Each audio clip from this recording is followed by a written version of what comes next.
রে বাবা, ওই ব্যক্তি কি ডিসিশন, কি সিদ্ধান্ত হতে পারে রে বাবা?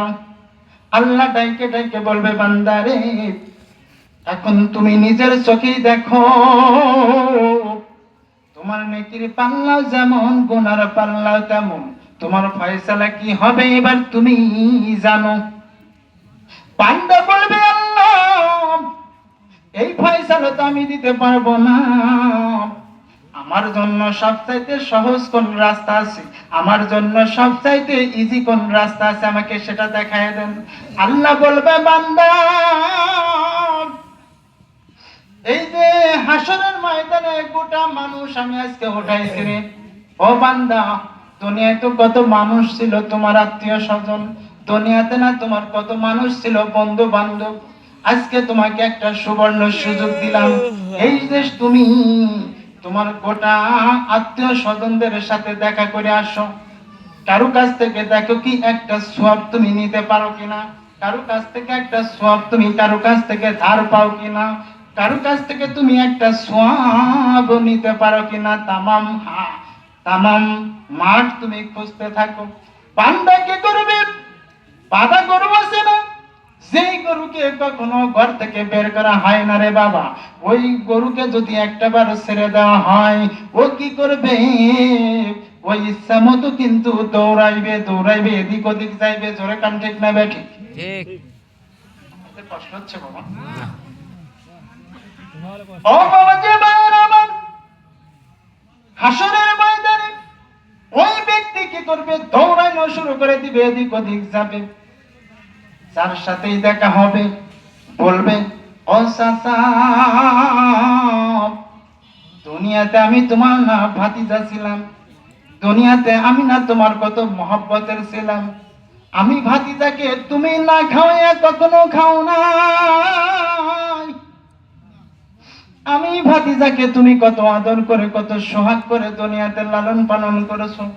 ও চাচা আজকে আমি এমন একটা পেরেশানির মধ্যে পড়ে গেছি, আমার একটা সওয়াবের দরকার, তুমি যদি একটা সওয়াব দাও গো চাচা তাহলে আমি নাজাত পেয়ে যাব। ওই চাচা তখন বলবে, না না ও ভাতিজা আমি তোমাকে সওয়াব দিতে পারবো না, একটা সওয়াবের জন্য যদি আমি আবার ঠকে যাই আমার কি হবে? ভাতিজা আমি আমার নিজের চিন্তা নিয়ে পেরেশানিতে আছি। ও বাবাজি ভাইয়ের আমার, ওই ছেলেটা কি করবে? আরেকজনের কাছে যাবে, এই রকম করে যাইতে যাইতে যত আত্মীয় স্বজনের সাথে দেখা হবে সবার সাথে এইরকম বলবি, ও আমার বন্ধু, ও আমার বন্ধু তুমি না দুনিয়াতে আমার বন্ধু ছিলা, আমরা একসাথে কত না দোকানপাটের সময় কাটাইছি, জালসার প্যান্ডেলে জালসা হয়েছে, জালসার প্যান্ডেলে যাই নাই, কত না আড্ডা দিছি। ও বন্ধু আমি আজ কেমন একটা পেরেশানিতে পড়ে গেছি রে বন্ধু, একটা সওয়াবের জন্য আমার নাজাতের ব্যবস্থা হয় না, আমার নেকির পাল্লা যেমন গুনার পাল্লাও তেমন, আমার একটা সওয়াব লাগবে। ও বন্ধু তুমি আমাকে একটা সওয়াব ধার দাও, আমাকে একটা সওয়াব তুমি আমাকে দাও, যদি তুমি দাও গো বন্ধু আমি নাজাত পেয়ে যাব।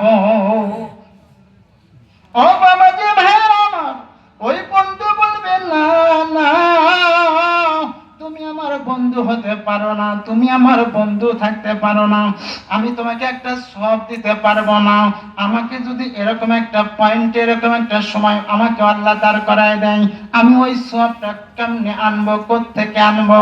না না আমি আমার নিজের চিন্তা নিয়ে ব্যস্ত আছি, তোমাকে সওয়াব দিতে পারবো না। ও বাবা যে ভাইয়ের আমার, ওই যুবকটা চলে যাবে ওর কাছ থেকে, ওই বন্ধুর কাছ থেকে, মনটা খারাপ করে যাইতে যাইতে যাইতে যাইতে বাবার সাথে দেখা হয়ে যাবে। বাবাকে বলবে, বাবা ও বাবা আমি তোমার কলিজার টুকরা, কলিজার বেটা, আমি না দুনিয়াতে তোমার সন্তান ছিলাম, আমি সন্তানকে তুমি কত আদর করেছো, কত না ভালোবাসা স্নেহ করেছো রে বাবা।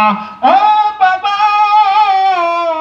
আমি আজকে তোমার কলিজার সন্তান, মুসলমান, এমন একটা পেরেশানির মধ্যে পড়ে গেছি বাবা, একটা সওয়াব আমার দরকার। তুমি যদি আমাকে একটা সওয়াব ধার দাও গো বাবা, আমি তোমার কলিজার সন্তান, কলিজার বেটা, আমি নাজাত পেয়ে যাব, নাজাত পেয়ে যাব। ও বাবাজি ভাইরা আমার, মন খারাপ করবেন না। ওই সময় বাবা বলবে না না, ও আমার কলিজার টুকরা, তুমি আমার সন্তান ছিলা, ঠিক আছে, কোনো সমস্যা নাই, কিন্তু গো বাবা, কলিজার টুকরা, আমি তোমাকে সব ধার দিতে পারবো না। আমি যদি এরকম একটা মুহূর্ত আমাকে যখন দাঁড় করায় দেওয়া হবে, আমি যখন দাঁড় পাল্লা মিজানের কাছে যাব, আমাকে আল্লাহ যখন দাঁড় করায় দিয়ে বলবে তোমারও তো গুনাহ সমান সমান, নেকিও সমান সমান, এবার তুমি সওয়াব আর আমি বাবা হয়ে কার কাছে যাব রে বাবা? আমি ওই টেনশন পেরেশানিতে আছি, তুমি অন্য জায়গায় চেষ্টা করো। এবার জনম দুঃখিনী মা বাবা তো ফেরত দিল, জনম দুঃখিনী মা, যেই মা 10 মাস 10 দিন আমাদেরকে লালন করে, যেই মা 10 মাস 10 দিন আমাদেরকে অতি কষ্ট করে পেটে ধারণ করেছে, ও বাবা, যেই মা সন্তান ভূমিষ্ঠ হওয়ার পরে গরু জবাই দিলে যেরকম রক্ত ওই মায়ের শরীর থেকে শীত সেরকম রক্ত ঝরে, আল্লাহ নবী বলেছেন, তোমরা যদি শহীদ যারা হয়, যেই শহীদ যারা ইসলামের রাস্তায় জীবন দেয়, যারা আল্লাহর রাস্তায় জীবন দেয়, তাদেরকে তোমরা যদি দেখতে চাও, ওই মায়ের ঘরের মধ্যে প্রবেশ করো। যে মা সন্তান ভূমিষ্ঠ করলো, ওই মায়ের তোমরা ঘরের মধ্যে প্রবেশ করো। প্রবেশ করতে পারলেই তোমরা বুঝতে পারবা মা কত কষ্ট করে তোমাদের দুনিয়ার আলো দেখায় রে বাবা। আল্লাহ নবী বলেছেন, এবার ওই মায়ের কাছে যখন সন্তান যাবে, সন্তান যাওয়ার পরে বলবে, ও মা,